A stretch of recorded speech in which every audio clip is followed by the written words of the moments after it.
La justicia en España es ciega y tal vez demasiado garantista. Ya saben, aquel viejo aforismo, indubio pro reo. Pero hay algunas situaciones en las que, de verdad, y perdonen la expresión, en este caso, hacen hablar a los muertos. Y hay algunas situaciones de verdad que hacen hervir la sangre y que claman al cielo.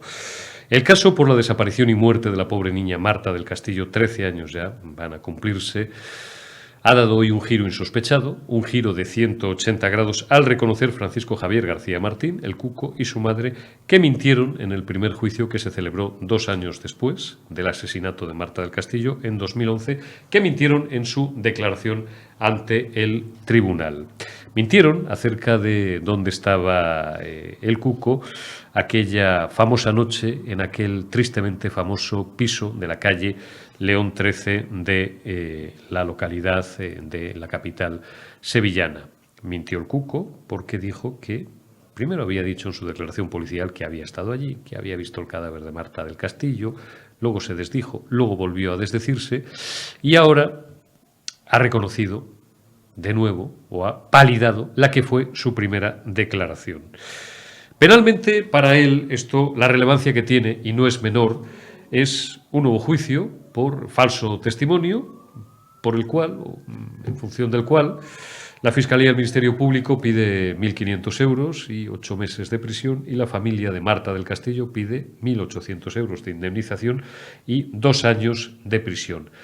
Pero lo relevante, lo que endiabla la situación, es que esta rectificación, esta nueva rectificación, el cachondeo que se traen estos chavales, trastoca completamente todas las coartadas y toda la situación, todo el andamiaje penal construido alrededor de algunos de los personajes que tuvieron un protagonismo, en opinión de la justicia, relevante en el asesinato de la pobre Marta del Castillo. Les refresco la memoria porque son 13 años, lógicamente, y es difícil precisar, porque además, desgraciadamente, no es el último ni el único caso de esas características que hemos tenido en España. Solo se pudo condenar, porque se autoinculpó, como asesino confeso a Miguel Carcaño. Estaba el hermanastro de Miguel Carcaño, al que en función de esa rectificación de la declaración del Cuco se situó fuera de aquel piso que la justicia siempre ha supuesto que fue donde Marta del Castillo fue asesinada, y esto permitió que finalmente este tipo pudiera estar en libertad. Se trastocan también las situaciones judiciales de algunos otros implicados en todo este escabroso asunto, en todo este repugnante suceso, en todo este repugnante asesinato. Ahora está también por dilucidar si eso puede originar un defecto de forma que dé lugar a la nulidad de todas las actuaciones, por hacerlo relativamente comprensible y no enrollarnos ni endiablarnos técnicamente en detalles puramente jurídicos, o si esto no va a ser suficiente para que pueda revisarse una sentencia que ya está establecida y en función de la cual solamente fue, insisto, condenado como asesino y como responsable material de la muerte, del asesinato de Marta del Castillo, Miguel Carcaño.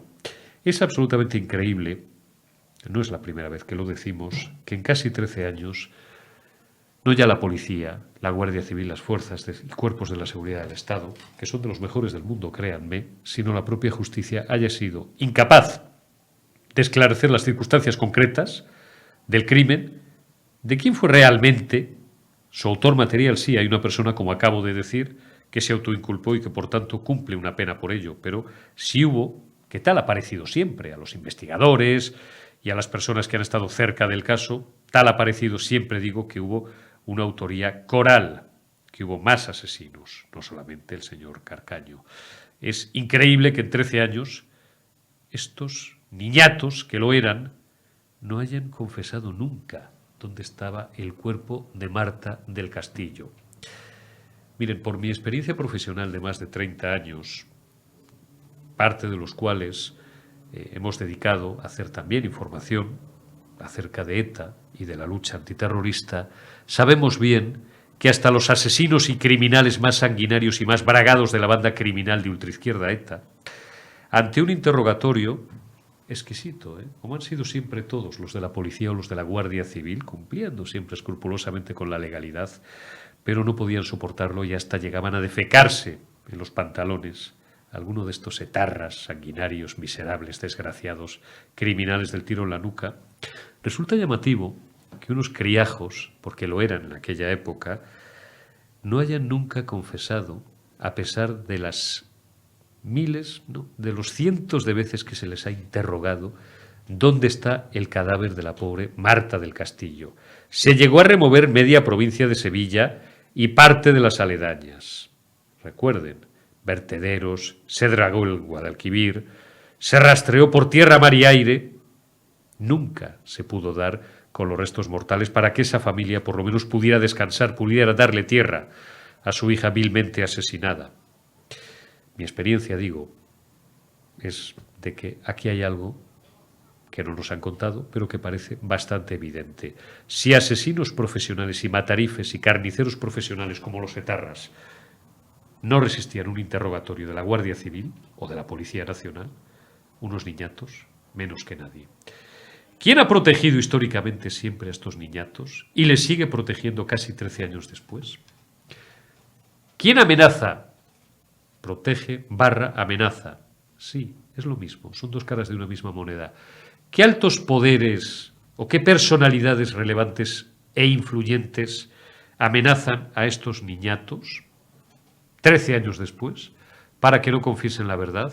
Hombre, no confiesen la verdad porque además nunca he dudado, ni dudo, ni dudaré del celo y de la profesionalidad de las fuerzas de seguridad del Estado. Pero hombre, hay formas y formas. Se puede apretar la tuerca o se puede apretar la tuerca al máximo hasta que casi el tornillo se pase de rosca. Y de paso, quien ha susurrado a lo mejor en el oído de alguna instancia, no voy a decir judicial porque no estoy señalando a los jueces ni dejando de hacerlo, alguna instancia de las que tiene que ver con el Poder Judicial para que a estos críos no se les haya llegado a molestar lo suficiente como para que revelen las circunstancias concretas reales del crimen, su autoría y dónde está el cadáver, dónde están los restos mortales de Marta del Castillo. ¿Quién? Lo que está claro es que tienen que gozar de una protección poderosísima. La historia reciente de España está llena de sucesos de distinta naturaleza, pero que tienen muchas cosas en común. ¿Recuerdan el asesinato vil de las 3 niñas de Alcácer? Del cual es sotoboche más o menos cuál pudo ser la explicación, pero por el que solamente se condenó y pagaron, bueno, el señor Ricard, porque el señor Anglés jamás apareció. Jamás apareció.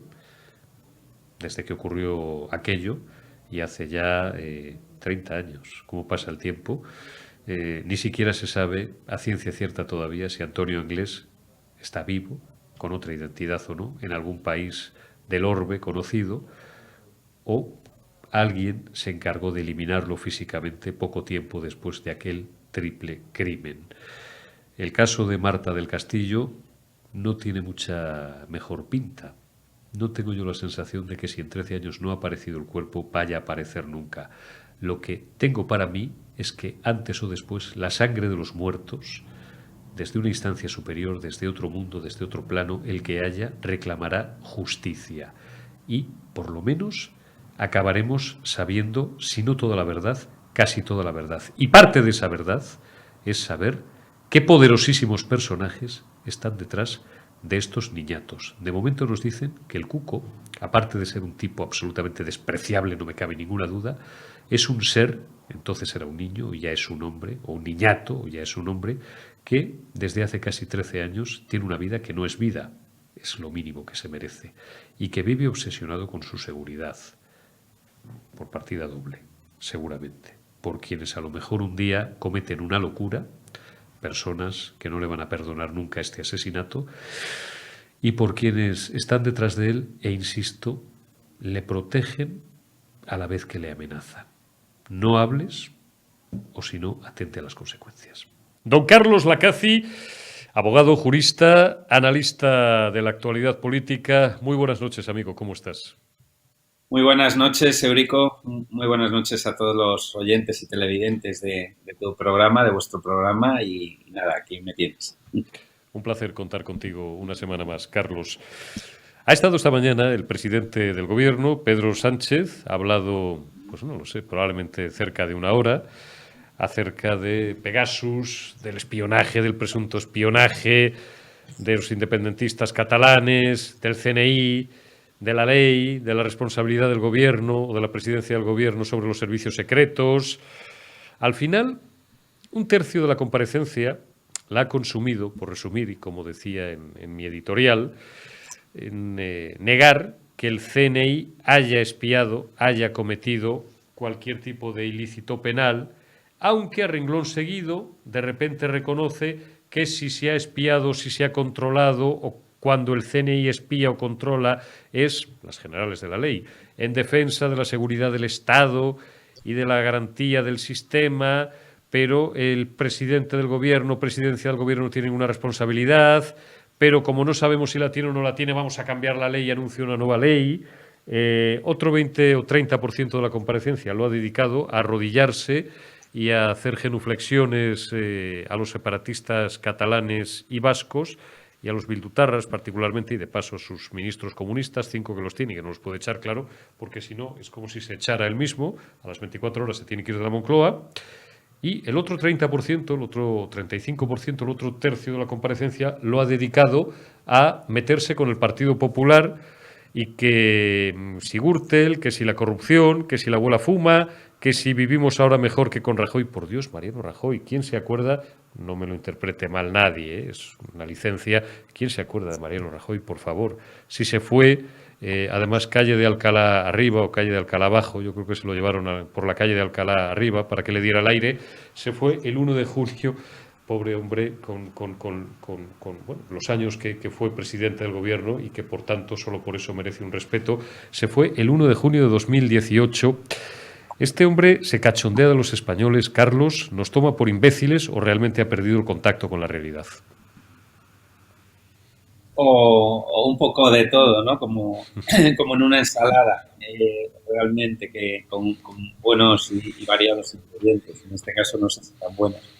Realmente a mí, Enrico, lo que cuando asisto, bueno, no puedo por motivos laborales, lógicamente, seguir las sesiones del Congreso en directo, ¿no? Pero bueno, luego, lógicamente, pues trato de informarme y me interesa ver el debate y las sesiones, como digo, del Parlamento. Hoy lo he podido ver un poco antes, vamos, esta tarde, ¿no? Horas un poquito antes del programa, y realmente veo que sigue el presidente del gobierno con la misma música que molesta bastante a los españoles. Yo creo que a todos, o a la inmensa mayoría de los españoles, tanto los que le votan y le siguen como los que están deseando que el presidente del gobierno deje de serlo y entre aire fresco. Y digo que molesta porque los problemas de los ciudadanos reales, las cuestiones que son nucleares para el día a día de los españoles, vemos que no le preocupan ni le ocupan ni un minuto. Y que efectivamente, como usted dice, Eurico, se despacha y aprovecha cualquier tipo de sesión. Hoy, bueno, pues tocaba hablar del CNI, tocaba hablar de otras cuestiones, pero en vez de, bueno, pues decir, oiga, mire, de forma constructiva hemos hecho, vamos a hacer tal o cual cosa, o enmendar cualquier tipo de error. No, antes al contrario, efectivamente es siempre la misma música de pues la oposición peor, pues el Partido Popular esto, pues Vox lo otro.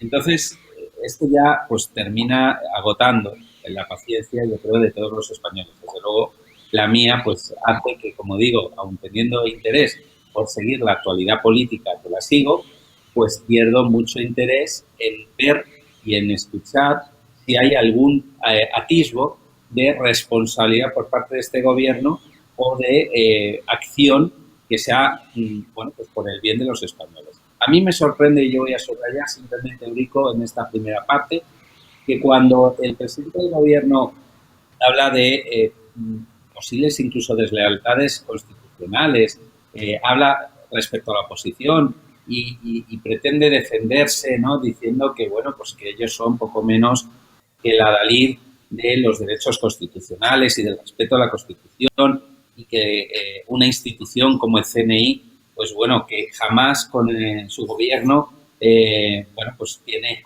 una tacha de nada, ni de mala gestión, ni de nada. Y solo vamos a poner el botón de muestra. Hoy hará un año cuando el Tribunal Constitucional tuvo que anular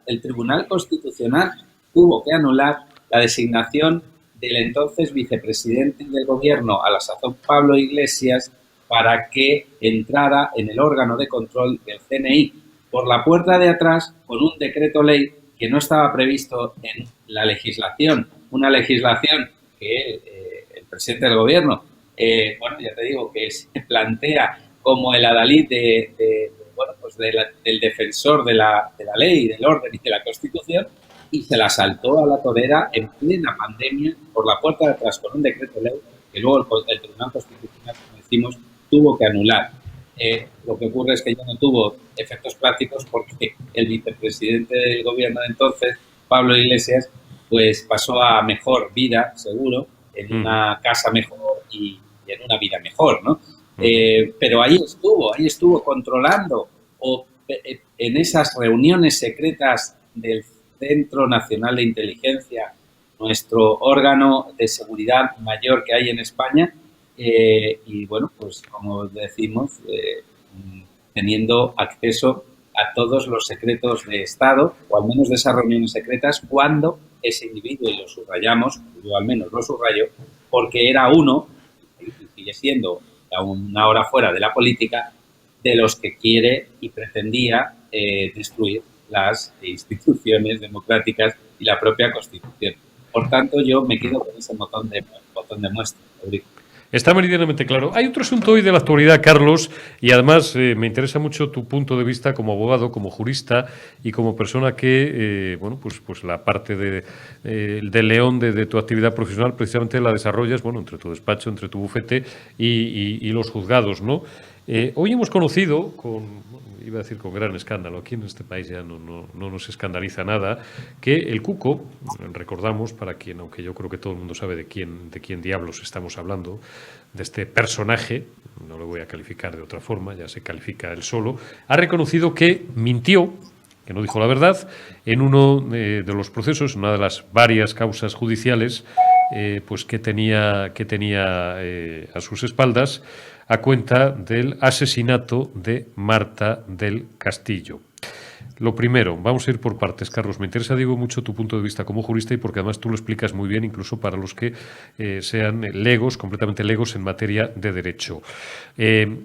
Existe una creencia comúnmente admitida, incluso por quienes, insisto, no han estudiado derecho, que en este país, en España, un testigo tiene obligación de decir la verdad, porque si no incurriría, ¿no?, en falso testimonio o en perjurio, tú me dirás, y se le puede incluso deducir testimonio y el juez le puede cambiar la calificación y pasarla de testigo a acusado, simplemente por ese mero hecho, y tener que parar el juicio para que llame a un abogado, ¿no?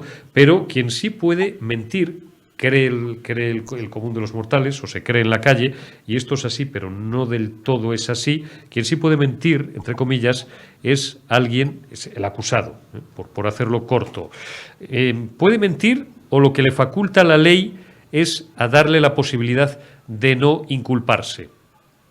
Parece lo mismo, bueno, pero no lo es. Efectivamente, es un matiz importante y efectivamente en derecho de defensa que tiene un investigado, un acusado que esté declarando, es a no autoinculparse. Efectivamente, subrayo y dice usted bien, poniendo este matiz importante, que no es lo mismo no autoinculparse a mentir de una forma deliberada, ¿no? Es cierto que, claro, en definitiva, el no autoinculparse puede buscarse estrategias de defensa que no tengan que estar relacionadas con los hechos que realmente sucedieron, ¿no?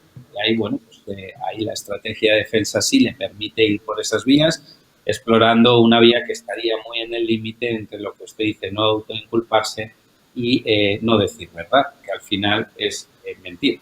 Pero sí es cierto también, como usted ha indicado, que el testigo, en su condición de tal, sí que tiene obligación de decir verdad. Tanto es así que siempre en todo procedimiento penal, donde hay testigos, su señoría ya le advierte al inicio de la declaración del testigo que tiene la obligación de decir verdad o, de lo contrario, se puede deducir efectivamente un delito por falso testimonio.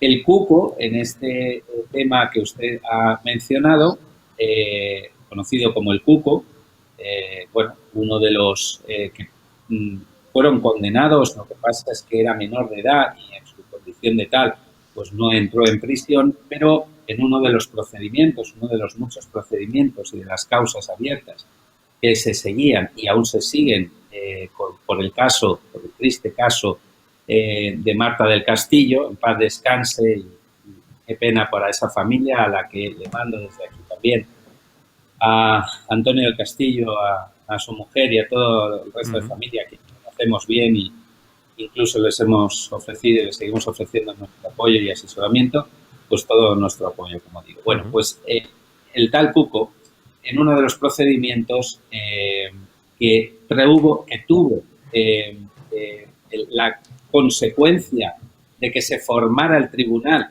una opinión para finalmente conducir a una sentencia que condenó un año, que no es el único que está en prisión por la desaparición de Marta del Castillo, pues hoy ha reconocido abiertamente ante el tribunal, después de que la acusación particular personada por la familia de la propia Marta del Castillo, ante ellos, ha reconocido que mintió. Y esto es grave por dos situaciones. Aparte de lo que ya hemos dicho, pues que ahora mismo se le está acusando de un delito de falso testimonio por el que puede la propia Fiscalía pide unos 2 años de prisión. Ajá. Pero aparte de esto, como digo, es que lo grave aquí es que porque él mintió y se buscó una coartada totalmente falsa en cómplices también de sus propios familiares, de la madre del Cuco y no sé si la del padre que luego falleció, bueno, pues se buscaron todos una coartada para que en base a esa mentira finalmente solo fuera condenado Miguel Carcaño. Y mientras que otros mayores de edad entonces... Como el hermano de Carcaño, por ejemplo, y algún otro, ¿verdad? Carcaño, efectivamente, podrían haber pisado sus huesos en prisión junto al ya condenado Miguel Carcaño. O sea, y esto es un lío. Y podría llegarse, Carlos, por avanzar un poquito en el... Porque es un lío, pero claro, jurídicamente esto me parece muy interesante y muy pertinente. ¿Podría llegar a decretarse la nulidad de todas las actuaciones hechas hasta ahora y repetirse todo ese procedimiento? Pregunto. Ya, esa es la cuestión nuclear que ahora mismo, efectivamente, seguro que se están planteando los que llevan la dirección letrada de este asunto. Ajá. Yo lo veo complicado porque es cosa juzgada, aunque sí es cierto que si apareciera hechos nuevos y relevantes de la causa, ajá, podría reabrirse, podría retrotraerse, mejor dicho, las actuaciones al momento en el que se juzgó, pero por este falso testimonio en concreto, por esta declaración, parece como que no va a ser así porque no es un hecho tan relevante en cuanto a los hechos juzgados. Ahora bien, no tenemos acceso a toda la causa. Yo mañana pretendo hablar con Antonio del Castillo, que él mismo me dé su opinión y me diga cómo lo ha visto. Y bueno, podré tener una opinión más formada en base a esas actuaciones que hoy, de forma sorpresiva, este sinvergüenza, porque aunque no esté condenado por esto, que lo estará, porque lógicamente ya se ha reconocido que mintió, ha reconocido y se ha autoinculpado, pues, pero lo que es un sinvergüenza, eso está claro, en un hecho tan grave, con unos padres que siguen sin poder descansar porque no aparece el cuerpo de su hija, ni nadie nunca dijo dónde estaba, los autores y nunca colaboraron con la aparición del cuerpo. Pues hombre, que venga ahora con este descaro a decir abiertamente que mintió, pues bueno, nunca es tarde si es para esclarecer esto, pero es un sinvergüenza y que pague, lógicamente, lo que por condena le merece pagar, ¿no? Carlos, una impresión muy rápida. Yo, que ni vengo del mundo del derecho, ni es mi campo, aunque tampoco me considero lego en la materia, pero que vengo de otros mundos o he tenido, vamos a decir, una cierta cercanía con otros mundos que tienen también mucho que ver con estos asuntos. A mí, de este en concreto, siempre me ha dado una impresión.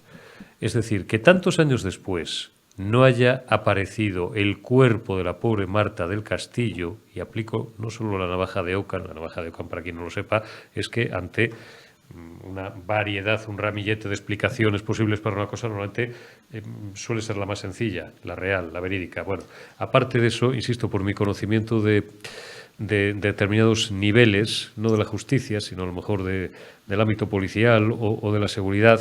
Esto me lleva a pensar, y aparte insisto, es que es de sentido común, que si después de tantos años no ha aparecido el cuerpo de Marta del Castillo, tiene que haber una razón muy poderosa. Parto del supuesto de que nuestras fuerzas y cuerpos de seguridad del Estado son de los mejores del mundo. La Guardia Civil, por supuesto. La Guardia Civil, que para mí es una institución, siempre lo digo, sacrosanta. Y casi de la familia, no decir que de la familia, y la Policía Nacional también. Y si etarras bragados y curtidos se defecaban encima en un interrogatorio sin que se les tocara un pelo, se defecaban encima después de horas y no aguantaban un interrogatorio de horas, no digo de días o de semanas, que unos niñatos se hayan pasado años vacilándole a la Policía Nacional y no a la policía sevillana seguro que es fantástica, pero no a uno, ni a dos, ni a tres, ni a una brigada, a gente que venía específicamente, que iba a Sevilla desde Madrid y tal, a la Guardia Civil y a personas con 20 o más años de experiencia, muy veteranos, y que en un interrogatorio, insisto, a los etarras les doblegaban en horas 24, les doblegaban con la ley en la mano, simplemente con su experiencia y bueno, pues en fin, para eso son la policía y la Guardia Civil. Y a unos niñatos no les han hecho nunca confesar dónde está el cuerpo de la pobre Marta del Castillo. Tiene que haber alguna explicación. Llega hasta donde quieras llegar porque conoces a la familia y además les has o les prestas algún tipo de asesoramiento, de asistencia, por tanto no quiero comprometerte, pero yo siempre tengo la impresión que tiene toda España, de que estos niños tienen una protección, lo voy a decir de una forma suave, no una protección fuerte, una protección sobresaliente, al máximo nivel, o que han gozado de ella, porque otra explicación a mí no me cabe. Hay un hecho cierto que es compartido a día de hoy por toda la sociedad, sean más legos o menos legos en materia jurídica, pero sí cualquier persona ya con sentido común puede indicar que hasta 7, 8, 9 versiones, creo ya, que van las que dio y las que ha dado hasta la fecha el condenado y convicto Miguel Carcaño, y sus amiguetes y sus secuaces y etcétera, cuando efectivamente, como bien dice usted, eran chavales, unos estaban justo ahí al borde de la mayoría de edad y otros ni eran mayor de edad, ¿no? Pues efectivamente que den 7, 8 versiones contradictorias y que no olvidemos el gasto copiosísimo en medios técnicos, humanos, etcétera, que en este caso bienvenidos sean y bienvenidos vuelvan a ser Lo que sea necesario. Efectivamente al cuerpo de Marta. Pero quiere decir que hemos incurrido todos los españoles al final en unos gastos tremendos, sobre todo morales, de la propia familia, un sufrimiento Claro. que pocas veces se puede ver, ¿no? Y efectivamente que esta gente, bueno, pues diera tantas versiones y todas contradictorias y ninguna para encontrar el cuerpo de Marta del Castillo. Sí es verdad que esto siempre ha tenido una tela de sospecha. Sí es verdad que la propia familia, lo han dicho abiertamente del Castillo, han subrayado que ha habido cosas de la institución que no cuadraron, de la investigación policial, sobre todo, de los indicios. Y, bueno, ellos siempre comentaron que había ahí una mano negra de una familia que estaba con una ramificación también en lo político. En la Junta de Andalucía, lo digo yo. Sí, efectivamente. Y quién sabe. Con una señora, una alta carga de la Junta de Andalucía que tenía una relación familiar de primer grado con uno de los que estaban por ahí. Bueno, eso se eso decía, está. eso se decía, Eso es sí, presunto, es un indicio, no, vaya usted a saber, pero eso se llegó a publicar en su día, ¿no? no se ha investigado, Esto lo pero digo yo. sí que es verdad que la propia familia lo ha comentado varias veces en público y por ello hoy también nos hacemos eco de ello. Y porque en cualquier caso, sean o no poderosos, sean o no una familia más o menos conocida, los presuntos delincuentes, lo que sí es verdad es que la Policía Nacional, y estoy con usted, Eurico, y no digamos ya la Guardia Civil, bueno, no solo en hechos como los que usted ha narrado, que efectivamente a cuántos etarras le sacaron aquellas confesiones para que finalmente, bueno, aunque quedan todavía casos sin resolver, pero de los que, participó las fuerzas y cuerpos de seguridad del Estado, lo hicieron de una manera intachable. Y, pues, por ejemplo, con Diana Kerr, que en paz descanse también, a quien también mandamos un abrazo, Juan Carlos y a su familia, que también conocemos, y finalmente, por lo menos este hombre, esta familia, ha podido descansar, por lo menos en cuanto al cuerpo de su hija, ¿no? Y casos, Carlos, como el de Rocío Baninkoff, tú fíjate años después de haber enviado a una inocente simplemente porque no le caía bien al respetable o por la pinta que tenía o por, no voy a decir su condición sexual, que también influyó, etcétera, etcétera y tal, y 3 años después o 2 años y medio después, y nadie le ha pedido perdón, pero digo, no fue un error policial en su día, que lo fue, y judicial, básicamente judicial, pero luego la policía siguió haciendo su trabajo y tal. O en el caso, tú te acuerdas de aquella joven de Algete, cuyo nombre lamento ahora mismo no recordar. Yo ese caso lo tuve relativamente cerca. Yo creo que yo he trabajado todavía en Antena 3, incluso por cercanía física, y cuando muchos... Ahí se hicieron cosas increíbles. Y es que tenemos una policía y una guardia civil que son fenomenales. Se hizo la prueba del ADN a todos los vecinos varones de Algete, y Algete no es un villorrio. Algete me parece que tiene 20 o 30.000 habitantes. O sea que aquello fueron semanas de tal y no se consiguió esclarecer y no se dio el culpable. Y solo muchos años después, un día, cuando el caso ya estaba enterrado y durmiendo el sueño de los justos en un cajón bajo 7 legajos de 20 kilos cada uno, llama un día, debe de haber un ángel ahí arriba o alguien que se encarga de que al final, o la sangre de los muertos, decían, ¿no?, que reclama justicia. Llama un día un guardia civil que estaba a punto de jubilarse, que tenía ya la edad, ¿te acuerdas? Llama al timbre de los padres de aquella pobre chica, se presenta y les dice que ha detenido al culpable muchos años después de la muerte de su hija. Joder, yo que conocí aquello, yo soy un tío poco dado a la lágrima y ese día casi lloro de la emoción de lo buena que es nuestra policía y nuestra Guardia Civil. Por tanto, digo, en este caso hay algo raro.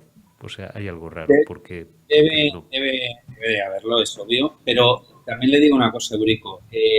Una de las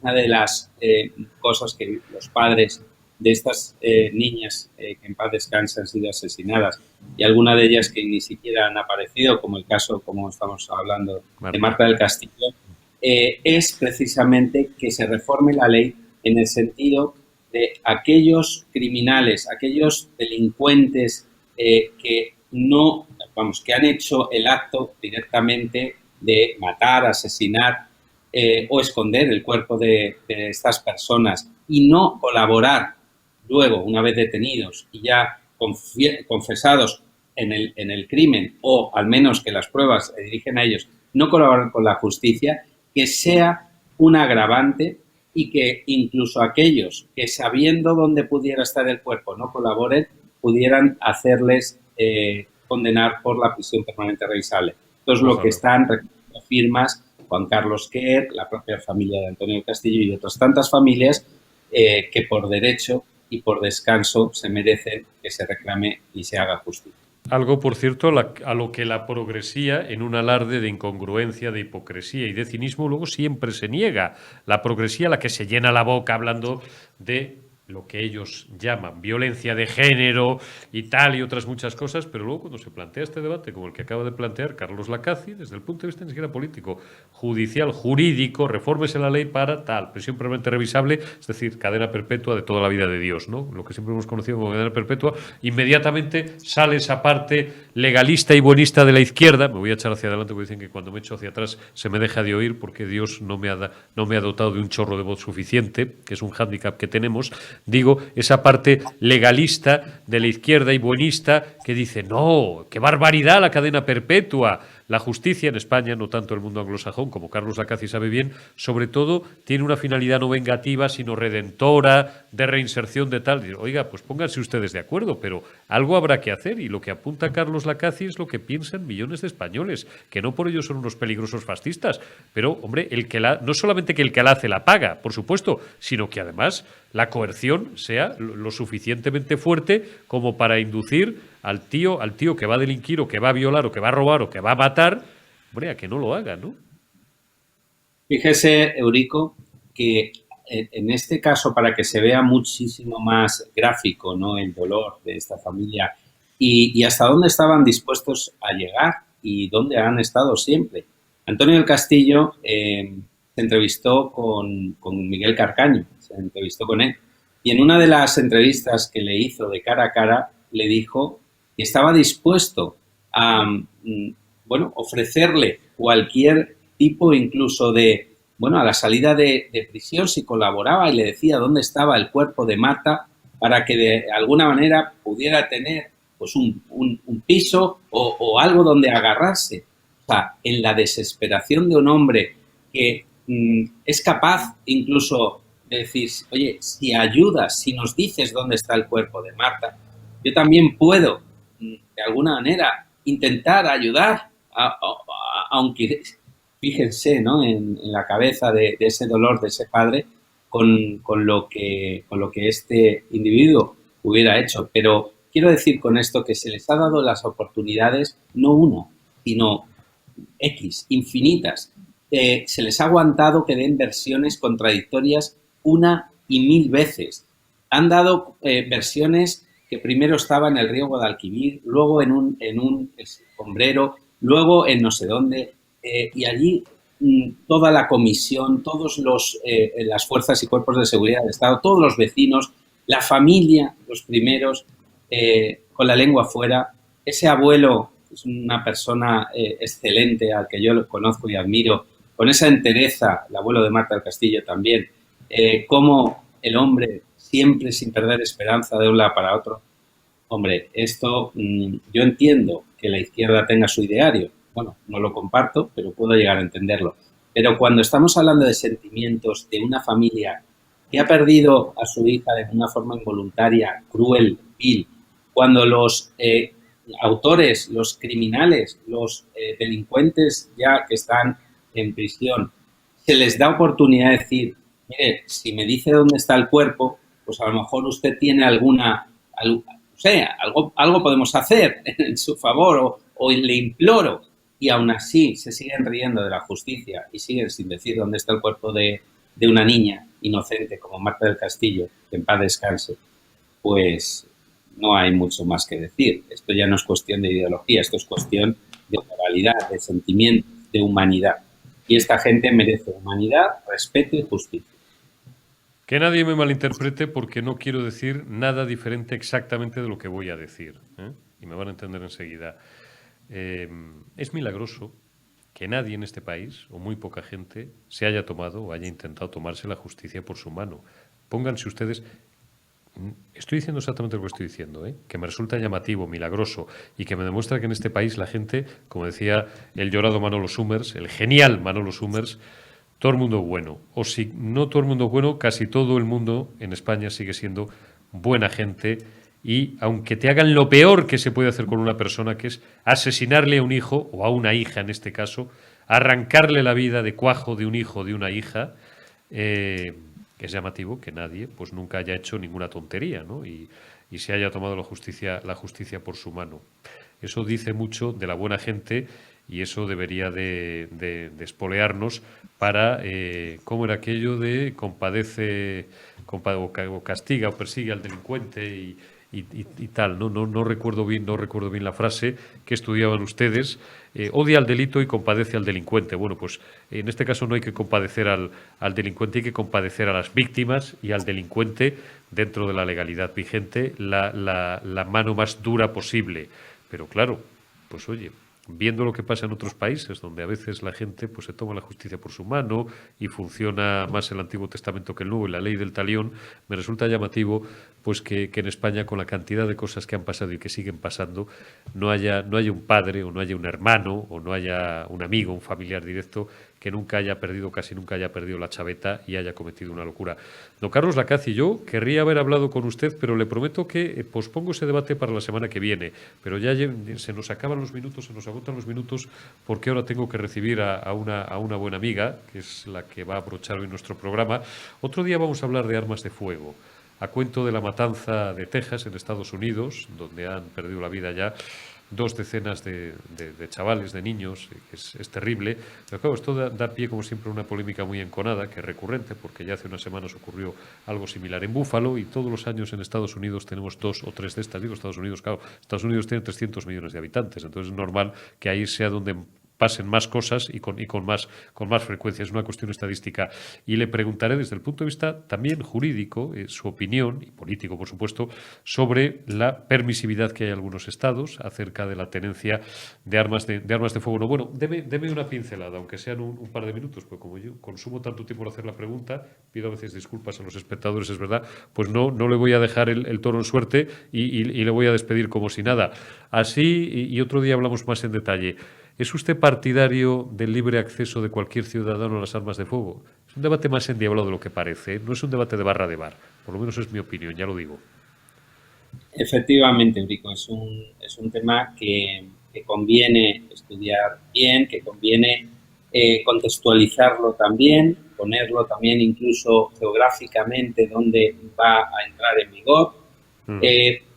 De entrada suelo ser bastante liberal en cuanto a la libertad que tenga un ser humano para, siguiendo, eso sí, obviamente, lo que debe de seguir de forma reglamentaria y legalmente establecida, pues tenga las armas, licencia de armas, pueda hacer uso libremente de cualquier utilidad que quiera tener, siempre y cuando sea legal, obviamente. Claro, la legalidad o no legalidad, ese es el tema del debate, que nos llevaría bueno, pues a otro programa, como usted dice, y que ya hablaremos de ello, pero sí yo pondría más el punto, ¿no?, en este caso, en las medidas de educación previa para saber utilizar esas armas. Es decir, que no se coja una arma simplemente pues para a ver si voy matando por la calle al primero que pasa, que claro, algún cerebrado de los que tienen estas armas, y ya muchos, efectivamente, por desgracia, han hecho y son delincuentes, y al final pues estos o enfermos mentales, que también los hay, y también han entrado en centros psiquiátricos, y tendrán que pagar por su responsabilidad con toda la dureza de la ley, por supuesto.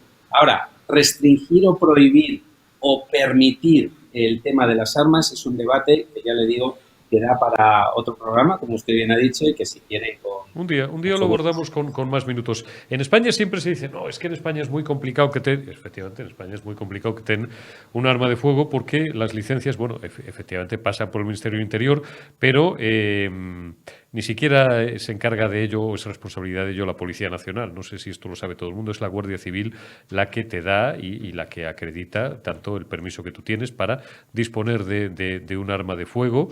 En algunos años, ya felizmente que van quedando más lejanos en el tiempo, bueno, por supuesto, el requisito es tienes que acreditar que necesitas realmente para tu protección física o por tus circunstancias personales, porque estás amenazado por una serie de cuestiones, necesitas el arma de fuego. Yo recuerdo todavía a mediados de los 90, cuando los periodistas aparecíamos en las listas del Burucha, de algún comando etarra y tal, no era relativamente complicado que si pedíamos un arma de fuego, digo, un periodista que se dedicara a temas de política, temas de interior y tal, te la podían dar. No me resultan no familiares precisamente las armas de fuego. No me ha gustado nunca el arma de fuego. Ahora, digamos que no es un territorio que me sea desconocido. ¿Por qué? Pues porque, y sabemos de lo que hablamos, cuando alguien lleva un arma de fuego, incluso estando muy entrenado, sobre todo de aquí, o sea, no es un problema de que sepas disparar o no, está aquí, como otras cosas en la vida. Y aún así, y menos si no estás familiarizado, si eres un notas que te has hecho con una pistola, que las puedes comprar, iba a decir un nombre o dos de barrios marginales de Madrid, no lo voy a hacer, para no dar ideas, una pistola sin marcar, que provenían de las guerras en aquellos años de la antigua Yugoslavia y de algún sitio más y tal, si la llevas, ya te digo yo que la acabas utilizando, porque si no es peor todavía. Si no eres una persona muy, muy bragada y tienes delante un tío que sí sabe desde el minuto cero si le vas a disparar o no, ¿verdad, don Carlos? Lo sabe usted como yo. Y lo peor que te puede pasar es que te la quite y la utilice contra ti. O si no, que se te vaya a ti el dedo y mates a un tío pues por cuarto de pipas, por una discusión de tráfico. Dicho lo cual, en España hay, ¿cuántas? 3 millones, creo, casi 3 millones de licencias expedidas de arma de caza, de cartucho de postas. Y eso también mata. Eso también mata. Otro sí digo, no mata el arma, mata, como usted bien señala, la persona que la lleva y la voluntad que tenga uno de utilizar esa herramienta que tiene. Ya sé que a muchos les parece una simpleza. Usted tiene cuchillos de cocina en su casa, ¿verdad, don Carlos? Yo también. Y también es un arma. Pero es un debate endiablado y complicado. A ver si un día le podemos dedicar más minutos. Carlos Lacaci, muchísimas gracias, como siempre, amigo, por tus puntos de vista siempre atinados, excelentes y cargados no solamente de sentido común, sino de una erudición jurídica que siempre es de agradecer en un mundo en el que abundan cada día más los tertulianos todólogos, que una semana saben de volcanes, otro día de epidemiología y otro día de fútbol. Carlos, cuídate mucho y hasta la semana que viene. Muchas gracias, Eurico. Buenas noches. Un abrazo, buena noche. Embocamos la recta final de esta retaguardia en Periodista Digital, televisión, de este miércoles 25 de mayo. Se nos va el tiempo, ya se nos va como el agua entre los dedos. Y lo hacemos con un personaje inhabitual. Este es un programa de corte político, de corte económico. Hablamos de economía, hablamos de política, hablamos de derecho. No hablamos de deporte, porque para eso hay otros espacios. Sí hablamos de cultura a veces. Traemos aquí a escritores, a novelistas de éxito, pero como siempre digo, traemos también a gentes que tengan un perfil público absolutamente sobresaliente y que sean del interés de todos ustedes, de nuestro público y de nuestros espectadores, y B, que tengan algo que decir o que sean además noticia por alguna razón en concreto. Y hoy, no voy a incurrir en el tópico, es para mí una gran satisfacción, donde habíamos oído esto antes, el presentaros a una amiga que yo llevaba muchísimos años intentando pescarla para una entrevista en directo delante de las cámaras. María Casal, muy buenas noches. Hola, Eurico. Hola a todos, ¿qué tal? ¿Cómo estáis? Bueno, María Casal no necesita ninguna presentación porque todos los que tengáis entre 20 y 70, 80, 90 años sabéis quién es María Casal. Los más jóvenes, porque la habéis visto en 1000 series de televisión, pues yo que sé, las más importantes, María, Hospital Central, por ejemplo. Yo creo que quizás... Hospital, La que se avecina. La que se avecina. 700 euros. Los gozos y las sombras. Los gozos y las sombras, qué maravilla. Esta es un poco anterior, me acuerdo yo estaba enamorado de Charo López de niño, que lo sepas. Y tú y toda España. Toda España, porque, ¿verdad? Qué maravilla, ¿no? De actriz, de físico, de todo. De todo. Y yo tenía amigas ya, ¿cuántos años tenía yo con los gozos y las sombras? 12, 13, 14 años. Y mis amigas se dividían en dos, entre las que les gustaba Eusebio Poncela y las que les gustaba Carlos Larrañaga, que hacía un papel muy bronco, muy duro. En Los Gozos es, yo creo, que uno de los mejores papeles que ha hecho Larrañaga en su vida. Sí, estaba maravilloso, estaba fantástico. Sin duda. Es una gran serie. Es una gran serie. Que la ponen de vez en cuando todavía. La ponen de vez en cuando sí. Y si no os vais a una góndola del FNAC o de cualquier superficie de estas, qué pena, ¿no? Y por 4,95 te la compras o si no, te la descargas. Y María Casal, claro, esto te viene en la sangre, María, porque tú eres hija de un grandísimo actor. Yo siempre he adorado el teatro y algunas veces lo hemos comentado. Antonio Casal, yo que crecí viendo aquel mítico Estudio 1, aquellos montajes de Gustavo Pérez Puig, 12 hombres sin piedad, donde participaba tu padre, José Bódalo, José María Rodero, Sancho Gracia, Manuela Elisandre. ¿Te acuerdas qué obras aquellas? Fíjate que he estado a punto de traerte un libro de los dos que tengo que han hecho a mi padre. Mi padre era de Santiago de Compostela, pero le hicieron un libro en un festival en Orense y otro en Lugo. De momento La Coruña no ha hecho nada.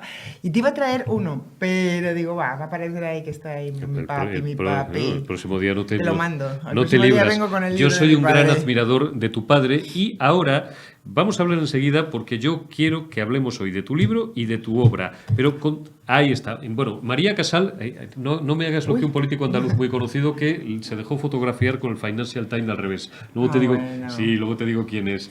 Sí. Esta como ya la he leído, porque la he escrito, no tengo que ponerla María del Casal derecho. está representando, llevas ya varios años, ¿no? Con Sí. una obra escrita y dirigida o producida por ti, corrígeme Sí. si me equivoco, que se llama Ballenas Asesinas. Sí, sí. ¿Y te has recorrido cuántas? 5 o 6 veces España entera? No, hemos tenido la mala pata, estrenamos en el Teatro Zorrilla, en Valladolid. Ajá. De que cuando llevábamos, en el 19, cuando llevábamos unas cuantas funciones y tal, ay, somos estupendos y tal, no sé cuántos, porque seguíamos todavía con el montaje anterior mío, Te he dejado un pollo en el horno. Es mi cuarta obra estrenada. Ah, creí que me habías dejado un pollo abajo en el microondas. Que No, pues tenemos hace en la falta, redacción. voy a por unas empanadillas. No te preocupes. Es que yo os oír hablar de comida y me entra hambre enseguida. Te he dejado un pollo en el horno, Sí. es verdad. Y entonces estábamos combinando las dos obras. Y entonces llegó la bonita pandemia y nos fuimos para casa. Entonces, ¿lleváis mucho Claro. tiempo? Sí, llevamos mucho tiempo, pero la verdad es que no es tanto. Ujú. Y esta obra que es que tú me enviaste hace Esta es hace una algunos editorial años, cordobesa. Ballenas Asesinas. La editorial se llama Torre de Lis, que además Ballenas apuestan Asesinas. tienen una línea de teatro, Esquilo, la colección Esquilo, y bueno, que la pueden comprar en Amazon, donde quieran. Si no pueden venir al teatro, Pues que Lean la lean. teatro. Oye, sales con tus dos compañeras. ¿Cómo se llaman? sí, tus son compañeras de Marisol reparto? Rolandi, que hace el personaje de Regla, María José del Valle, que hace de Consuelito, y yo, que hago de Mirenchu. Somos tres personajes muy distintos y me hubiera encantado venir con ellas a ver si haces el plato más grande. Es que yo le decía el otro día a María, se reía conmigo, dice, ¿puedo ir conmigo? Digo, tú puedes venir con quien quieras. Lo que pasa es que solo me cabe yo a mis invitados cariñosamente os llamo mochuelos. Solo me cabe un mochuelo o una mochuela al lado porque el plato es pequeñito. Sí. Pero ampliaremos, no te preocupes. ¿De qué va Ballenas Asesinas? Pues son tres mujeres que no se conocen entre sí, se supone que son viudas, porque se apuntan a una página web que es Viudas y Viudos Salseros y Cañeros, para conocer gente, Para ligar y esto. para esas Lo que viene- cositas, lo que viene sí, ir siendo. de fiesta.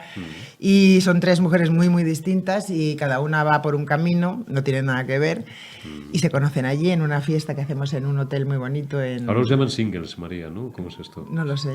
Singles, No sí. lo sé. Y entonces y organizan estos... Yo como no soy single... Para con ya, Ah, yo no lo tú- sé. tú no eres single. No, yo no lo sé, yo no lo sé. Pero estas sí lo son. Y entonces, claro, ¿y cómo es el salto, digo, de meterte en el mundo de las redes y bajar a... Porque antes, toda la vida de Dios, cuando queríamos conocer a alguien, bajabas a un bar, tomabas una copa y si te gustaba la chica, empezabas a hablar con ella. Sí. Ahora sí. ya no. Ahora no lo sé. Yo creo que es más bien por redes. Sí. Sí. Pues, Bueno, pues estas mujeres hacen eso, ¿no? Y entonces se apuntan a la página esta y se van a un hotel muy bonito en Pedralbes. Se supone que es, no sé por qué, no me preguntes por qué los he puesto en Pedralbes. ¿por qué nos has puesto No pedradas? tengo la menor idea, porque yo estuve una vez allí y me pareció muy bonito. Sí, Y bonito. entonces, pues... Y bueno, es una comedia, es un canto a la amistad. Son tres mujeres que deciden que es la hora de cambiar. Ahí lo tienen ustedes, Ay, las verdad, imágenes, mira. el Taser, gracias Omar, y esos son, bueno, pues fragmentos de la obra, ¿no? Sí, sí. Bailamos, cantamos. Bailáis, cantáis, Sí, sí, está muy bien. estáis fantásticas. Este fin de semana pasado hemos estado en Mula, en Murcia. Este viernes, el día 27, vamos a estar en Torrejón de la Calzada, que invito a todos los amigos pues, de Parla, de Fuenlabrada, de Humanes, de Griñón, que sé que está muy cerquita, que se pasen a vernos, porque a lo mejor ya está, después del verano no estamos más por Madrid. Volvemos bien. otra vez a Murcia, en fin, que no paramos. Mira, aquí en Madrid solamente hemos hecho... Mejorada de en medio, Torrejón de Ardoz, Villa del Prado, Alpedrete, Paracuellos, Moral Zarzal, Hoyo de Manzanares, y nos queda San Martín de la Vega, y aparte de, bueno, hemos estado aquí en el Úrculo, que estaba aquí al lado, hemos hecho ¿sí? Vallecas, Úrculo, Moncloa, Aravaca, Qué va bueno. como un tiro la obra es divertidísima, se lo pasan fenomenal, las señoras y los señores. Yo recomiendo a todo el mundo que se Hay que vengan ir a verla en pareja. con Ballenas Asesinas. Hay que verla en pareja o con amigas o con amigos. Y entonces yo pensaba que se iban a reír más las mujeres, pero no. ¿Sí? Y por lo menos se ríen más fuerte los hombres. y la verdad es que se lo pasan muy bien. Oye, el salto de... Porque tú empiezas siendo actriz, bueno, María Casal Venga, vamos a tirar de tópicos, que es lo que más odio en las entrevistas. María Casal se empieza a dar a conocer, no por ser hija de su padre, sino desde muy jovencita, porque es una de las primeras, o de la primera jornada de azafatas del 1, 2, 3. No, la segunda. Ah, de la segunda. Sí, ¿Tú además... estabas con Victoria Abril? Sí, yo con Victoria. ¿Y con quién más? Pues eran las que luego hicieron el trío Acuario, que eran Beatriz Escudero, Beatriz María Escudero, Durán, que fue compañera mía muchos años en Antena 3. Mayra, que Mayra era Mayra. actriz allí, era Sí. de las que sacaba los regalos y todo eso en aquella sí, época. sí. Y con Kiko, porque fue Kiko- la segunda Kiko Legrat. la que hizo Kiko. El gran Y, Kiko Legrat. y bueno, yo soy de esa temporada y recuerdo que en las pruebas Chicho me preguntó, ¿has visto el programa? Y dije, pues no, porque había sido 4 años antes. Y yo, claro, yo iba al colegio entonces. Claro. Entonces, no, y además lo ponían los lunes o los martes y no nos dejaban. Y yo estaba loca por ver que yo oía hablar muchísimo de Agatha Liz. Agatha Y Liz. estaba loca por ver una foto de ella, ver cómo era. Y claro, cosas de...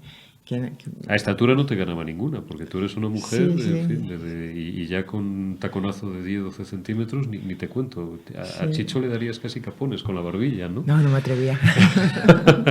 Oye, y después pues iniciaste una carrera muy fructífera, te subiste a las tablas, ya no te bajaste de ahí, después, bueno, mucho después, llegan las series de televisión. ¿Cómo decides que quieres además no solamente representar, sino escribir y producir teatro? Pues a mí me pasó una cosa, yo empecé a cumplir años y a mí siempre me ha gustado mucho reciclarme, ir a clase de interpretación, hacer talleres de interpretación. Entonces en los talleres siempre tienes que llevar textos. Y claro, vas cumpliendo años y no hay textos para mujeres a partir de los De 40, determinadas. 45, Ajá. 50 ya ni te hablo, 60 ya imposible. Vamos a ir a hacer la Celestina. Teniendo en cuenta que seguramente la Celestina tenía 50 y entonces era una señora muy mayor, ¿no? Sí, pero el teatro de capa y espada también, se acaban los clásicos y ¿qué haces? Y ni siquiera en los clásicos hay muchos personajes mayores. Entonces yo digo, esto no puede ser. Digo, y cuando encontraba monólogos, tanto españoles como extranjeros, eran todos de una pena. Mi marido me ha dejado, mis hijos no me hablan, esto es un asco, yo tengo una depresión. Sí, y yo como dije, que no, no hombre, te no, encontrabas esto qué es ya. Coñazo, por qué favor. aburrimiento. Y entonces pues yo me puse a escribir textos. Alegres. Comedia. Comedia. Porque yo alegre no soy. Yo lo que... Si tú no lo dices, no se entera No, nadie. yo no soy una persona alegre. Yo tengo, creo, un gran sentido del humor, pero las personas alegres no suelen tener sentido del humor y viceversa. Las personas que son de verdad que con sentido del humor y con... suelen ser personas un poquito más oscuras, más depresivas, más... que lo que te salva afortunadamente es el sentido del humor. A veces, Suele claro, ocurrir. sí. Voy a seguir tirando de tópicos. Venga, deshazme la pregunta con una respuesta contundente. Ajá. Hoy en día, a diferencia de los actores de antes, Antonio Casal, José Bódalo, José María Rodero, los más grandes los hemos citado.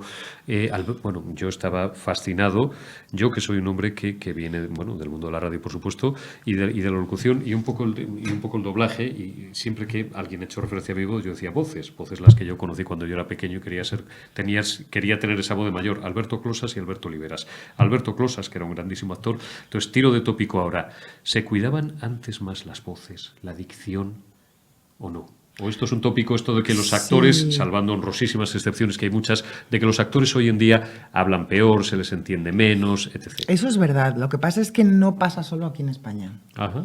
Tú ves una película de los años 50 francesa y si tienes una poco de noción de hablar francés, los entiendes. No entiendes a lo mejor todo lo que dicen, pero lo vas siguiendo porque se les entiende y a los americanos también. Pero ahora tú ves una película de ahora y no se entiende igual de bien a nadie, ni siquiera ni a nosotros ni a los de fuera. ¿Y eso por qué es, María? Como neófito completamente de Porque el vuestro cine mundo. cambió en un momento, yo creo que hace ya muchos años, cuando hicieron El Padrino se empezó a hablar distinto. Tú ves películas anteriores y los actores son distintos yo creo que ese fue el antes y el después, sobre todo en el cine.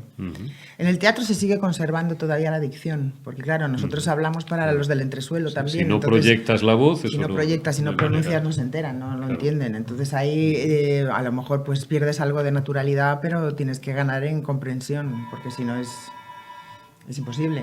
¿El público reacciona igual ahora que hace 30 años, María? ¿Es igual de receptivo? Porque yo, por ejemplo, voy poco al teatro, lo reconozco, ¿eh? Voy cuando me cogen de la solapa y me llevan a ver cualquier cosa, da igual, ¿no? Y a mí como que se me hace raro esto de que de repente salten del escenario y empiecen a brujulear por el público y te tiren agua por encima o te tiren unas monedas, estas cosas y tal. No sé, a lo mejor es que yo soy muy sieso, pero a mí esto me molesta. Hombre, no sé me de qué inquieta. espectáculos hablas, pero lo que sí te puedo decir es que a la mayoría del público no le gusta que No, le ¿verdad? hagan nada de eso. O sea que no soy tan raro, no me gusta que un tío baje y juegue a ser disruptivo, un tío muy grande y tal, y uno no es pequeño, y se ponga delante de mí, me empiece a gritar para provocar una reacción. No, Yo no. eso no lo he vivido, ¿no? Pero mira, lo primero que yo hice en teatro era una cosa que el productor era Luis Sanz, Sí. el grandísimo Luis Sanz, y yo tenía 19 años, no había hecho nunca teatro. Y mi personaje es una revista que se llama Las Leandras, que es entre revista y zarzuela, ¿no? Y hay que cantar, hay que bailar, hay que ser gracioso, hay que hacerlo todo, que yo creo que es una escuela maravillosa. El musical y lo que era la revista que se ha... Lo que era la revista, la vedette que ha- toda la que vida, ha que desaparecido. cantaba, bailaba Claro, pero sobre todo hablaba. y hablaba. O sea, lo que a veces confunde la gente ahora con variedades, ¿no? Variedades no son hacer números. Ujú. Las personas que hacen revista, los actores y las vedettes tienen que hablar. Ujú. Lo primero. Y otra cosa, yo que he Pero estado... espérate que no te lo he contado. Y entonces Perdona, resulta perdona. que mi personaje salía entre el público. ¿Ah, sí? Yo salía con Mercedes Vecino, que hacía de mi madre, y en vez de Sí. aparecer en escena, aparecíamos por el patio de butacas hablando. Ujú. Yo estaba muerta de miedo, por supuesto, Ujú. antes del estreno. Y entonces yo me voy detrás de Mercedes, ya el día del estreno, vamos andando por el pasillo, y yo miro a un espectador, Ujú. así, y hace el otro así. Como diciendo, no me hables, no me mires, no me digas nada. Ay, Digo, pobre. tiene más miedo que yo. Joder. Entonces nada, ya, dije, venga, para adelante. Oye, hay una cosa que el otro día, por ejemplo, comentábamos la actuación de Chanel. Yo, por razones que no vienen al caso, durante algunos años sí he estado muy familiarizado con el mundo del ballet clásico. Y de ahí derivas a otras cosas, ¿no? Porque la bailarina de clásico es perfectamente capaz de hacer cualquier coreografía, por sofisticada que parezca. Y yo hay una cosa que no sabía, yo intento aprender de todo el mundo, y una de las cosas más difíciles que hay es cantar y bailar a la vez. Por ejemplo, lo que hacía Chanel el otro día. Voz en directo, cantas, bailas, la gente esto no le da importancia. Piensa que esto es muy difícil. Es lo más difícil Tienes que hay. tener ahí primero un diafragma ahí de No, y son hormigón años, armado. o sea, lo que Y hizo años. Chanel yo lo vi. Sí. Yo lo vi porque además me lo recomendaron, no la había visto nunca y me dijeron, mírala porque es estupenda, entonces Ajá. la vi y me pareció fantástica. Eso no son 4 meses de ensayo, ni 4 años. Eso es una formación de años en baile y en canto y en actuación, de todo, porque es que eso no sale... Eso no sale así ensayando 4 meses, es imposible. Ni De ella las- ni el sí. ballet de ella. De las de 8 o 10 horas diarias. Sí, pero es que no, ni de 8 horas, eso es años de estudio, lo que esa chica lleva y el equipo de ella en su cuerpo, son auténticos profesionales, artistas. Entonces, y canta y baila y ese aplomo en el escenario, eso no es de... Claro, estamos muy acostumbrados a estos programas de la tele que sacan gente con talento, pero que son pues chicos que no han hecho nunca nada, Niños, niñas. ¿cómo se llama? Los Sí, bueno, pues la programas voz estos, o sí. de 50.000 maneras. Y claro, es que no tiene nada que ver cuando ves una persona que es una profesional, igual que su ballet. Tú puedes tener muchas condiciones, pero si no has estudiado y no te has formado y no tienes ninguna experiencia, claro, es muy difícil dar sobre todo bailando es imposible. Para bailar tienes que formarte. Tienes que formarte y tienes que aprender y estudiar y trabajar mucho. María, yo te prometí, y yo soy un tío de palabra, debe ser la única virtud que me adorna, no hablar contigo de política y no te voy a preguntar por política. Otro sí digo, te lo voy a preguntar de otra manera. Ni siquiera te voy a decir... ¿qué necesita hoy en día el mundo de la cultura? Tú eres una persona del mundo de la cultura, pero con mayúsculas, ¿no? Las gentes de la cultura, ¿no? Que en función de quien lo diga parece que pues es como un insulto que te arrojan a la cara o una loa, una alabanza. Y dices, bueno, y además parece que las gentes del mundo de la cultura solo son determinados actores o determinados tal. No, te lo pregunto de otra manera. Tú, que eres una persona que llevas pues toda la vida consagrada al teatro, en este caso, que es una de las parcelas más importantes, ¿qué echas en falta en este país? ¿Qué echas en falta en España? ¿Qué os falta a las personas que vivís de la cultura? Pues que la gente que esté en General. las instituciones de verdad ame el teatro. Porque yo creo, no sé, a lo mejor para otras cosas hace falta ser un buen gestor nada más. Yo creo que en lo que es el teatro hay que amar el teatro. Y si amas el teatro, conoces el teatro y sabes de teatro. Y conoces al público y cómo se educa al público, ¿no? Cómo no se le echa del teatro al público. Nosotras, por ejemplo, ya llevamos 3 años presentándonos a la red de teatros de la Comunidad de Madrid, siempre nos dicen que no. Y fíjate, todas las que hemos hecho en Madrid fuera de la red. Que los criterios que se sigan no estén hechos ni por modas, ni por lo que se lleva en ese momento o lo que tú crees que debes poner, porque si no te van a decir que no has hecho bastante de este. O sea, quitarnos los complejos. Que no hay género malo, hay género mal hecho. ¿Y género mal adaptado? Todo, o sea, si tú haces una zarzuela bien, es mejor que una ópera mal. Sí. Siendo la ópera más importante. Yo creo que es una comedia. ¿Por qué se denosta la comedia? ¿Por qué? Si la comedia es importantísima desde los griegos. ¿Por qué? Hay que tener criterio y hay que saber de teatro. Y para saber hay que quererlo. Te tiene que gustar. Y estos montajes raros donde se adaptan, me da igual una ópera que una zarzuela, que una obra de teatro, obras clásicas o óperas clásicas con criterios modernos, de tal forma que de repente te sale un tío, no sé, es que no, como no quiero entrar en política con María Casal, no lo voy a hacer, ¿no? Pero me hablaban hace 2 años de una zarzuela muy madrileña, que podía ser, pongamos, es que no quiero dar más pistas. La Gran Vía. La Gran Vía, o Agua, Azucarillos y Aguardiente, salía un tío con una barratina y salía otro vestido de astronauta y dices... No sé, a lo mejor yo no entiendo de teatro, a lo mejor esto es muy moderno, si está muy bien justificado puede... No lo sé, yo antes de escribir o de ponerme a escribir, yo siempre he tenido un grandísimo respeto por el autor de teatro y por el autor de televisión y de cine, el guionista. El guionista es lo más importante que hay en una obra. Entonces, si tú no respetas lo que quiere decir la persona que lo ha escrito, si lo desvirtúas, tú puedes añadir, enriquecer... Pero si lo desvirtúas, yo creo que se pierde el objetivo, lo que ibas a hacer, lo que quería contar el autor. Me da igual que sea muy famoso, menos famoso, perdona, tataran. A mí no tienes que pedir perdón a nuestros espectadores. Como ya no estamos en horario infantil, es que a veces me ven ustedes hacer cosas raras con los ojos y pueden pensar, este se ha tomado, no me he tomado nada. Lo que pasa es que hay focos. Esos 4 focazos, ¿verdad, María? Que esto nos lo dejan sabemos así la gente, me da igual televisión. Pero... No, nos dejan, bueno, a mí a veces en fin, me han regalado, me van dando las maquilladoras que se van cruzando por delante de mí y dicen, con esa piel rosácea, esa rojez, por lo menos date una crema, algo que te la quite. Pero estos ojos ahí, o sea, estos focos que te dan en los ojos, esto es lo peor, porque se te queda cara de muy tonto. Digo, sobre todo, respeto al autor y ya cuando cambias el final de la obra, porque analizándola con un cierto presentismo, ¿no? Esa cosa tan nefasta, resulta que el final es políticamente incorrecto o mata a no sé quién. Dices, hombre, es que si llevamos esto al extremo, nos cepillamos, pues no sé, pues todas las óperas italianas o la mitad del teatro español de capa y espada. No lo sé, que a mí me resulta un poco raro todo esto. Pero estaba hablando con un amigo mío, autor, buenísimo de teatro, con Roberto Lumbreras, estábamos hablando por teléfono, y dice, es que ahora es muy difícil escribir, por ejemplo, una novela de misterio. Sí, es imposible, porque antes era la huella que dejaban no sé dónde, fulanito estaba masticando cuando lo encontramos. Ahora me meto en Google, me llamo por el móvil, que le saquen el ADN, lo ha matado usted. Ya no hay misterio. Ya no hay chiste ninguno. No hay misterio de nada. Y además luego tienes que ser muy inclusivo también y tienes que tener ahí, tiene que dar una cuota de esto, una cuota del otro y tal.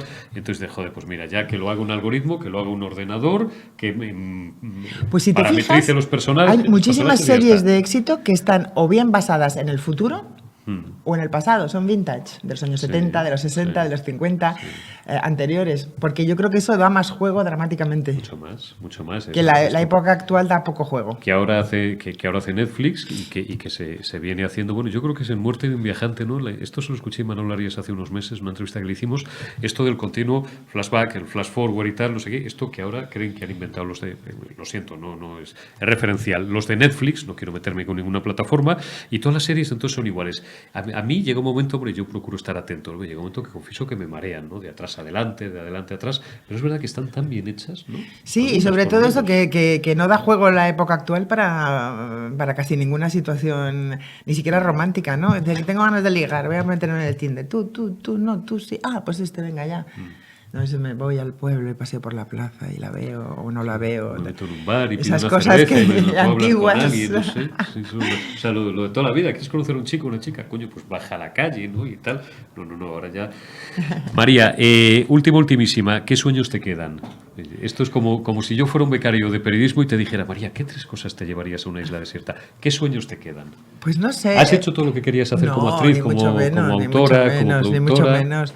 Lo que pasa es que como yo soy una persona que para mí ya el hecho de ser actriz me ha sorprendido en mi vida. Yo no hubiera pensado en la vida ser actriz. A partir de ahí, pues todo son cosas buenas, ¿no? Porque yo creo que ni en mis sueños más de pequeña yo hubiera pensado, es que yo quiero ser actriz y yo voy a ver... Jamás. Entonces, como siempre digo, que es una profesión que me escogió a mí. Y Otra pregunta que no te han hecho nunca. ¿Tu padre te animó o te desanimó a ser actriz? mi Esto no te lo he preguntado padre nunca, se que no. murió en el año 74. Yo tenía 15 años. No tenía Entonces mi tiempo padre todavía. nunca supo nada, y si mi padre no se llega a morir, yo creo que yo pues hubiera seguido estudiando y hubiera llevado una vida de civil. Una vida normal, De una civil. vida de orden, ¿no? Sí. Seguramente, nunca se sabe, ¿no? Nunca se sabe. No, Termina no de- le hubiera gustado, yo creo, que fuera actriz. Sí. No. Bueno, esto es normal, lo puedo Sí, tener sí. como los periodistas. Además, mi padre era muy, muy antiguo. Mi padre nació en el año 10. Ahí donde lo ves. Tu padre era un señor de los de antes, no sé si tienen ustedes en la cabeza. Mi padre se murió antes que Franco. El físico, sí, el físico de Antonio. No, pero se murió joven, hombre, se murió con, Sí. con 64 Sí, años. sí, pero se murió antes que era un Franco. pedazo de Franco actor, fue en el un 75. tío con una facha espectacular, con una dicción, con una voz y con una... Recuerdo una vez un fragmento de una película que tu padre era muy jovencito y era como un golfillo de la calle, ¿no? Que se dirigía a un señor Sí. que además era un señor de color y que tenía Sí, dinero, ¿no? esa era el negro que tenía el alma blanca. Sí, es verdad. Y la escena era deliciosa, ¿no? Porque Sí, tu padre sí, le ofrecía yo sí. por Y unas al final monedas. se hacen muy amigos. Y le invita a comer le a tu invita padre, comer, que era... Sí. A mi padre se daba muy bien hacer Qué de pobre y actores, así. Qué actores tan grandes. Recuérdanos, María, recuérdanos al principio y al final de la entrevista. Ballenas Asesinas, ¿dónde podemos ir a ver Ballenas Asesinas? En la Comunidad de Madrid y el resto de España. Viernes 27 de mayo que estamos en Torrejón de la Calzada. Y lo que he dicho antes, que se animen los de los pueblos de al lado, que se lo van a pasar muy, muy bien. Y luego tenemos el 26 de noviembre, Collado Mediano, San Martín de la Vega, está sin confirmar el día. Ajá. Y bueno, también tenemos Molina de Segura el 1 de junio, pero ya les pilla peor a Mundo los de Madrid murciano. seguramente. No, pero es una excusa buena para irnos a Murcia, sí. Sí. Y Ahora acabamos de estar en Mula. me has dicho. Acabamos de estar en Sí. Mula, fantástico. Y hemos estado la semana anterior en Moralzarzal. Qué bien. Es muy difícil decir Moralzarzal. ¿Ah, sí? Sí, ya lo digo bien. Moralzarzal. ¡Ay! Moralzarzal. Pero dilo con una frase. Ahora vamos a estar en... Ahora vamos a estar en Moralzarzal. Que tienes que hacer un esfuerzo. Fastidia mucho. Es como, hay una cosa que yo me entrenaba cuando el heredero de la corona. Y El me heredero cos- de la corona. Sí, No, tiene su intríngulis. el heredero de la corona. El heredero de la corona. Esa es peor, ¿eh? Fíjate si tenemos esto masticado. Pero porque antes es como ahora, no me quiero meter con las nuevas generaciones, con mis compañeros, ahora ya en radio ni se cuidan las voces, ni se cuida la dicción. Es más, con un poco de suerte siempre tienes algún memo de los de veintitantos años que te dices que suena rancio, tío, suenas antiguo. Dices, no, el problema a lo mejor lo tienes tú. Bueno, depende del gusto, no queremos meternos con nadie. Depende del gusto del consumidor, del oyente, del espectador. No nos enfademos. No nos enfademos. Buen rollito. María Casal, un placer, una hemorragia de satisfacción. Uy. El haberte tenido con nosotros. Y bueno, pues espero que no sea la última vez que te invitemos a Periodista Digital. Mucha suerte, muchos éxitos con Ballenas Asesinas, que todavía os queda mucho por representar, y con todas las series que te queden por delante, porque ahora, como todos nos hemos hecho ya no vemos telediarios ni programas, solo vemos series. Bueno, está muy bien ver series. La gente, desgraciadamente, cada vez va menos al cine y ve más series. Los tiempos cambian. No pasa nada, los tiempos cambian. La pantalla grande espero que nunca muera. María Casal, muchísimas gracias. A vosotros. Y gracias A ti. también a todos vosotros. Una noche más por acompañarnos en la retaguardia en Periodista Digital. Mañana más. Cuidaos, más y mejor. Hasta mañana.